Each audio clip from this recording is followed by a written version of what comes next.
নমস্কার, সুরভি রান্নার তরফ থেকে সকলকে স্বাগত। আমি সুরভি আবার একবার হাজির হয়ে গেছি আপনাদের মাঝে আমার নতুন একটা রেসিপি নিয়ে। বাচ্চাদের ব্রেকফাস্ট বা লাঞ্চ বক্সে কী দেবেন টেনশন করছেন? তাহলে আর চিন্তা না করে ঝটপট এই রেসিপিটা বানিয়ে নেন, যেটা বাচ্চা থেকে বড় সকলেই ভীষণ মজা করে খাবে। আর রেসিপিটা যেমন টেস্টি তেমন স্বাস্থ্যকরও। এটা পেলে বাচ্চারা ভীষণ খুশি হয়ে যাবে। রেসিপিটা বানানোর জন্য আমি এখানে আটার ব্যবহার করেছি।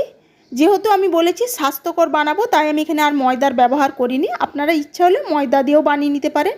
এবার ওই আটাটার মধ্যে অল্প একটু নুন দিয়ে ভালোভাবে মাখিয়ে নিয়ে নর্মাল টেম্পারেচারের জল দিয়ে এটা একটা সফট ডো তৈরি করে নেব। জলটা একবারে দেবেন না, এইভাবে মাখতে থাকবেন আর প্রয়োজন হলে একটু একটু করে জল দিয়ে তবে ডোটা রেডি করে নেবেন। এবারে এটা ভালোভাবে মেখে নিয়ে ফিরে আসছি। আর আমার এই পুরো রেসিপিটা দেখার পর আপনাদের কাছে কেমন লাগলো অবশ্যই জানাতে ভুলবেন না। যদি রেসিপিটা ভালো লেগে থাকে তাহলে একটা লাইক আর কমেন্ট করে চ্যানেলটা সাবস্ক্রাইব করে পাশে থাকার অনুরোধ রইল। আর যারা সাবস্ক্রাইব করেছেন তাদেরকে তো অসংখ্য ধন্যবাদ। দেখুন এইরকম একটা সফট ডো তৈরি করে নিয়েছি। এবার ডোটাকে রেস্টে রেখে দেব। আমি এখানে স্টাফিংয়ের জন্য কিছু সবজি কেটে নিয়েছি। দেখবেন অনেক বাচ্চারা সবজি পছন্দ করে না, কিন্তু এইভাবে সবজিটা কেটে দিলে তারা অনায়াসে খেয়ে নেবে। এখানে যেমন একটা পেঁয়াজ, 1 ইঞ্চি আদা, কাঁচা লঙ্কা আর গাজর একটা গ্রেট করে নিয়েছি, আর একটা ক্যাপসিকামও কুচি কুচি করে কেটে নিয়েছি। এবার স্টাফিংটা রেডি করার জন্য কড়াইয়ে গ্যাসে বসিয়ে দিয়েছি। কড়াইটা প্রথমে ভালো মতো গরম হয়ে যাওয়ার পর এর মধ্যে দিয়ে দিলাম তেল। আমি এখানে সর্ষের তেলেরই ব্যবহার করেছি। এবার এর মধ্যে একে একে দিয়ে দেব ওই যে কুচানো আদা আর একটা বড় সাইজের কুচানো পেঁয়াজ আর ঝালের জন্য কাঁচা লঙ্কা। এবার সমস্ত উপকরণগুলো তেলের মধ্যে প্রথমে হালকা করে ভেজে নেব। আপনার বাচ্চা যদি ঝাল পছন্দ না করে সেক্ষেত্রে লঙ্কাটা অ্যাভয়েড করবেন।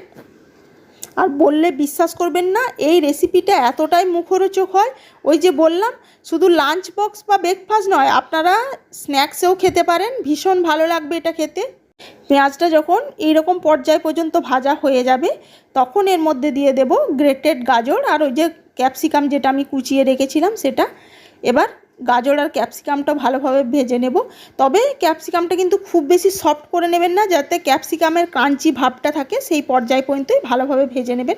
আপনারা দেখুন, দেখলেই বুঝতে পারবেন। সবজিগুলো দেখুন ভাজা হয়ে গেছে। এবার এর মধ্যে দিয়ে দিলাম স্বাদ অনুযায়ী নুন। এবার একে একে দিয়ে দেব ঘরে থাকা কিছু সামান্য মশলা, যাতে টেস্টটা ভীষণ সুন্দর লাগে। তার জন্য দিয়ে দিলাম হলুদের গুঁড়ো। এবার নুন আর হলুদ গুঁড়োটা দিয়ে ভালোভাবে মিশিয়ে নেওয়ার পর দিয়ে দিলাম 1 চামচ গোলমরিচের গুঁড়ো, 1/4 চামচ গরম মশলা পাউডার। নিয়ে সমস্ত উপকরণগুলো এর সাথে একবার ভালোভাবে মিশিয়ে নেব।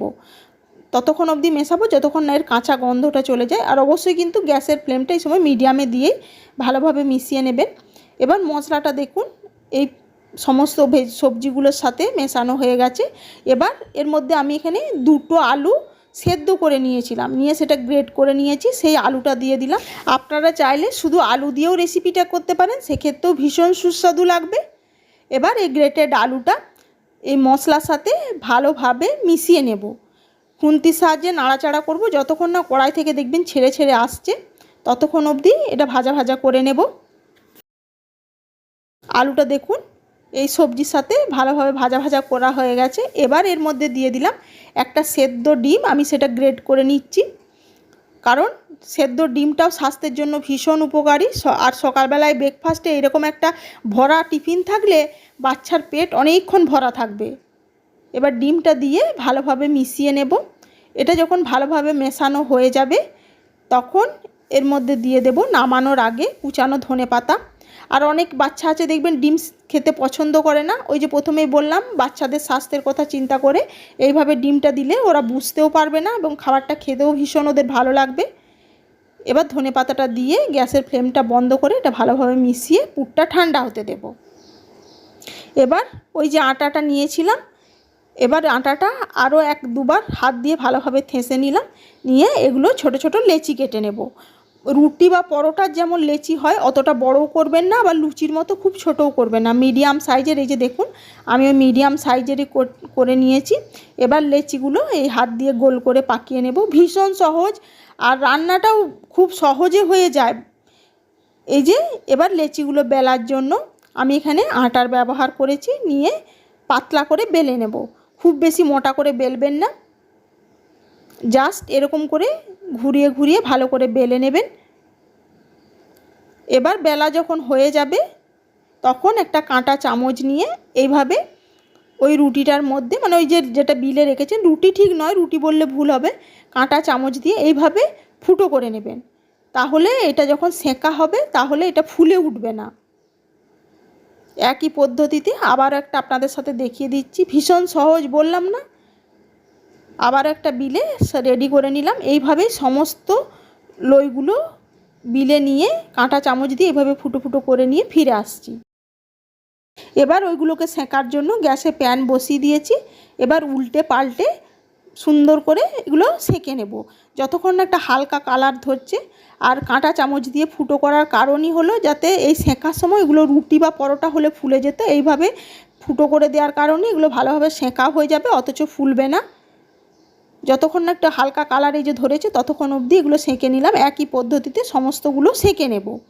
নিয়ে এটা সেঁকা হয়ে যাওয়ার পর, আর যদি ওই যে রুটিটা যদি মোটা করে বেলেন তাহলে এখানে সেঁকার সময় কিন্তু ফেটে যাবে, সেই কারণে হালকা পাতলা করে বিলে নিয়েছিলাম।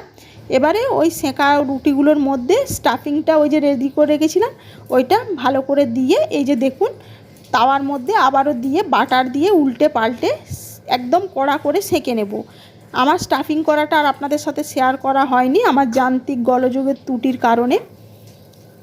এটা ভীষণই সহজ। ওই রুটিটার মধ্যে স্টাফিংটা দিয়ে আর মুড়ে দিলি, মানে উল্টে দিলি আর হাত দিয়ে একটু চেপে দিলি, দেখবেন খুব সুন্দর হয়ে যাবে। কোনো জল বা কিছু দেওয়ার প্রয়োজন পড়বে না। কাঁচা অবস্থায় করলে ওটা জল দিয়ে যেমন পুর তৈরি হয়, মানে পুর ঢুকিয়ে ভাজা হয়, ওই রকম না। ওই যে রুটিটা ওই জন্যই সেঁকে নিলাম, সেঁকে নিয়ে স্টাফিংটা রেডি করে নিলাম, নিয়ে উল্টে পাল্টে কড়া করে সেঁকে নেব। আর আপনারা চাইলে এর মধ্যে কিন্তু চিজও দিতে পারেন, সেক্ষেত্রেও ভীষণ ভালো লাগবে। কিন্তু চিজটা তো আর স্বাস্থ্যের জন্য অতটা উপকারী নয়, তাই আমি এখানে আর চিজের ব্যবহার করিনি। আমি যেহেতু স্বাস্থ্যকর রেসিপি বানাচ্ছি তাই আমি চেষ্টা করেছি সমস্ত কিছু স্বাস্থ্যকরভাবে বানিয়ে নেওয়া। দেখুন খাবারটা দেখতে কতটা লোভনীয় হয়েছে। এইভাবে আমি খুলে দেখিয়ে দিলাম আপনাদের স্টাফিংটা বুঝতে সুবিধা হওয়ার জন্য, যেহেতু আমি শেয়ার করতে পারিনি, কেটে দেখালে অতটা বুঝতে পারতেন না। আজ তাহলে এটুকুই, আবার হাজির হয়ে যাব অন্য কোনো রেসিপিতে। আর আজকের এই টাকো রেসিপি আপনাদের কাছে কেমন লাগলো, ভালো লাগলে আমার ছোট্ট পরিবারের সদস্যের পাশে থাকবেন। ধন্যবাদ।